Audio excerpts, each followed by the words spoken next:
bonjour à tous. Aujourd'hui, je voulais vous parler de quelque chose. Alors vous allez me dire, est-ce que ça a vraiment rapport avec la géobiologie, puisqu'on est dans la minute des géobiologues? Oui, bien sûr. Alors l'article s'intitule, l'article qui est en parallèle avec cette vidéo s'appelle « Le sens du chemin intérieur ».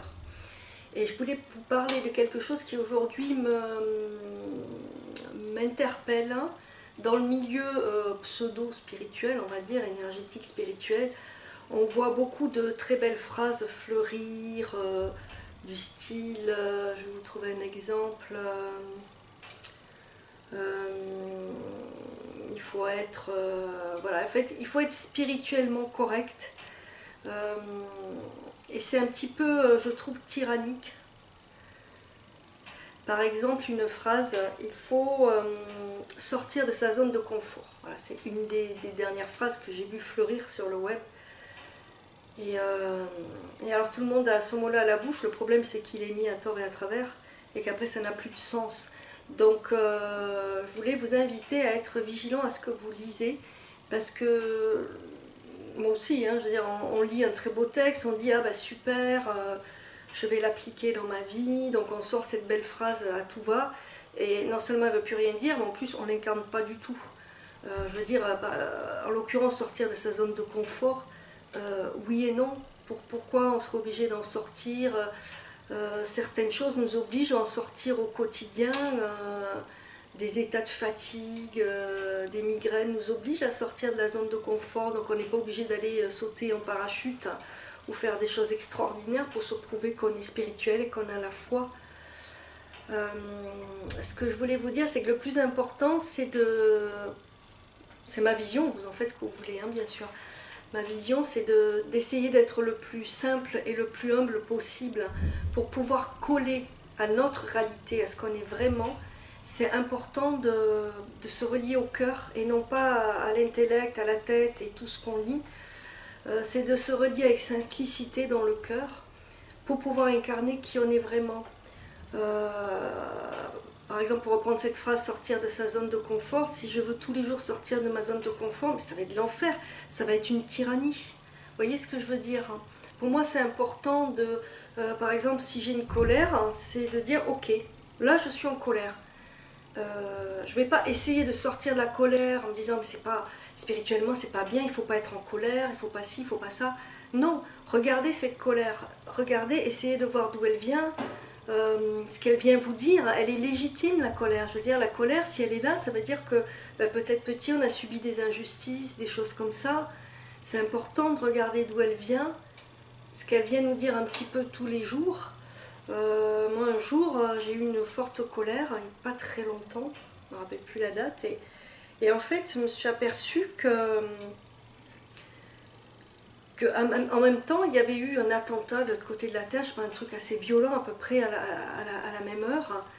Et je me suis dit, oula, j'étais dans cette mouvance de colère. L'attentat, c'est de la colère envers un étranger, envers quelqu'un qui n'a pas la même religion que nous ou autre chose. Et c'est une colère envers quelqu'un qui est différent, qui est différent de nous. Et au début, je me suis dit, oh là là, la colère, en fait, je me suis positionnée un peu comme la victime de la colère. Ah ben c'est pas ma faute parce qu'il y a un attentat de l'autre côté, donc je capte la colère de celui qui a fait l'attentat, le djihadiste ou je sais plus qui, peu importe. Mais en fait, je me suis aperçue que quand je me suis mise en colère envers une personne, pour tout vous dire, c'était Jean, puisqu'il partage ma vie, parce qu'il n'avait pas fait la vaisselle ou je sais pas quoi, donc c'est un truc bassement matériel, pas du tout spirituel. J'ose vous le partager là parce que c'est important. Et en fait, j'étais pas celle qui captait l'énergie de l'attentat, enfin si, quelque part oui, mais surtout j'étais moi-même entre guillemets, le djihadiste ou autre, ou le nazi, on s'en fout, qui ne comprenait pas que l'autre ne faisait pas la vaisselle au moment où moi je l'avais décidé. Et ça c'est important de voir que souvent on se positionne en victime, mais en fait on est le bourreau. Souvent je me suis dit, ouais, je suis hypersensible, il y a une mouvance des hypersensibles en ce moment, des victimes de pervers narcissiques et tout, à laquelle j'adhère et je m'associe totalement. Mais en fait, eh bien, de victime, on peut très rapidement être rapté en nous par le bourreau. Et là, j'étais le bourreau de gens parce qu'ils ne voulaient pas faire la vaisselle au moment où moi je l'avais décidé, parce que c'était important de le faire en ce moment-là, on recevait des gens, je sais plus, bref, quelque chose comme ça. Et en fait, attention à cette chose, je suis hypersensible parce qu'on peut devenir, en étant hypersensible, ce qui est mon cas, on peut devenir le bourreau des autres. Attention, moi je suis hypersensible, je vais réagir très fortement. Alors effectivement, on réagit très fortement avec une grosse sensibilité. On va, les sens vont être exacerbés, c'est sûr. C'est ce qui nous permet aussi de capter le monde subtil. Hein. Mais ça peut devenir tyrannique pour les autres. Je suis hypersensible, donc attention à ce que tu dis, attention à ce que tu fais. Ça va être compliqué pour l'autre. Hein. Donc ce que je voulais vous dire, c'est que voilà, si on a de la colère, si on a une sensibilité qui ressort, si on a plein de choses, et on est traversé par ça toute la journée, mais on est traversé, c'est pas nous. Hein. On est traversé comme dans notre arbre généalogique, notre mère, notre grand-père, notre grand-mère étaient traversés par ça. Ça ne nous appartient pas. Donc ce qui est important, c'est de suivre un chemin intérieur pour comprendre d'où viennent ces blessures. Ce sont des blessures de l'enfant intérieur. Hein. Même si ça a trait avec d'autres vies, ça c'est encore autre chose. Mais si déjà vous faites un chemin intérieur vers qui on est vraiment et ce qu'on traverse aujourd'hui en lien avec les blessures de notre enfant intérieur, déjà c'est énorme.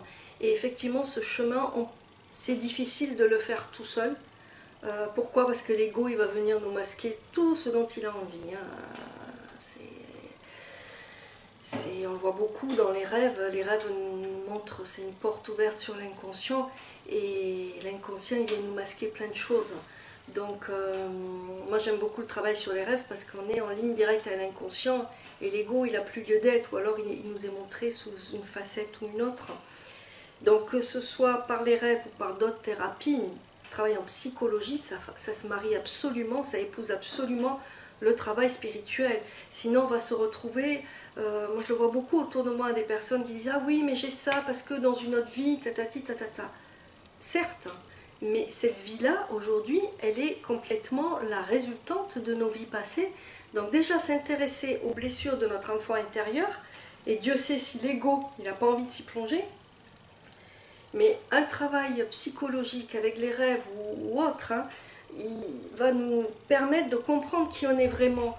Donc pour en revenir au début de la vidéo, revenir à qui on est vraiment, c'est vraiment prendre en compte nos blessures avec humilité, voir d'où elles viennent, ne pas en vouloir à la terre entière, à papa, maman, parce qu'ils ont fait ce qu'ils ont pu, même s'ils étaient pervers narcissiques, ils ont fait ce qu'ils ont pu.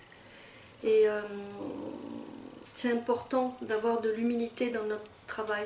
Sinon, moi j'ai connu des thérapeutes adorables, hein, par ailleurs, qui avaient des grandes, j'appelle ça des grandes toches safran, parce que c'était un peu le cas, des grandes choses drapées en lin, des choses comme ça, avec une aura où même moi j'étais éblouie, tellement ils étaient beaux dans leurs vêtements. Mais en fait, bon, après, la vie les rattrape. La vie nous envoie toujours des expériences pour calmer notre ego et pour devenir voilà, toujours dans l'humilité, qui on est vraiment. C'est pas des grands thérapeutes, mais c'est des personnes humbles dans le cœur qui vont vous parler directement. Hein, on sent quand quelqu'un est dans le cœur, il va nous parler, ça va nous toucher directement. C'est pas la peine d'en faire toute une blende pour être reconnu, pour être aimé, parce que c'est toujours ça le problème. On a envie d'être reconnu et d'être aimé, et on n'a jamais été aimé à notre juste valeur, parce qu'on a des attentes qui sont phénoménales. Donc, si on a envie de savoir pourquoi on a ce besoin, ce puissant fond d'amour et de reconnaissance, eh ben, tout simplement une psychothérapie. Hein. Ça nous aide énormément à comprendre d'où on vient, à être qui on est vraiment, dans une humilité profonde. Moi j'aime bien donner l'exemple des chanteurs, il y avait Dalida, il y avait Mike Brandt, des acteurs, des personnes qui se sont suicidées alors qu'ils étaient reconnus par quasiment la terre entière. Ça ne suffisait pas, ils n'avaient pas assez d'amour, même si tout le monde la terre entière les reconnaissait en tant que bon acteur ou bon chanteur. Pourquoi? Parce que ils ne s'aimaient pas assez eux-mêmes. J'ai eu beaucoup de peine quand Amy Winehouse, alors elle s'est pas suicidée, elle a fait une overdose, mais c'est un peu pareil, c'est une autodestruction, mais c'était un manque d'amour. Et alors qu'elle avait une voix sublime et que c'était quelqu'un qui était reconnu avec un talent formidable. Donc pour être reconnu et aimé, il faut d'abord être reconnu et aimé par soi-même. Ça veut dire accepter nos colères, accepter nos peurs, accepter nos tristesses, accepter nos peines, accepter qui on est et avoir beaucoup d'humilité, beaucoup d'amour et beaucoup de compassion pour qui on est. Ça va permettre de faire un chemin phénoménal. Donc arrêtons des fois d'aller voir trop de vie karmique, trop de choses qui sont un peu loin de nous. Hein. Je ne dis pas, ça joue énormément, bien sûr, c'est important. Mais déjà dans cette vie-là, on a pas mal de travail et tout simplement, tranquillement, on peut faire un chemin vers soi à condition d'être accompagné. Sinon l'ego masque tout. Et voilà, donc c'est ce que je voulais vous dire, vous partager aujourd'hui. C'est important de ne pas se prendre pour qui on n'est pas, mais d'essayer de se prendre pour qui on est vraiment. Des fois, on a des surprises, hein, on n'est pas toujours gentil, on n'est pas toujours spirituellement correct. Et c'est comme ça, c'est humain. C'est pas grave, on est des humains sur Terre. On n'est pas des bouddhas incarnés. Et c'est important d'en prendre conscience. Voilà, bonne journée à tous.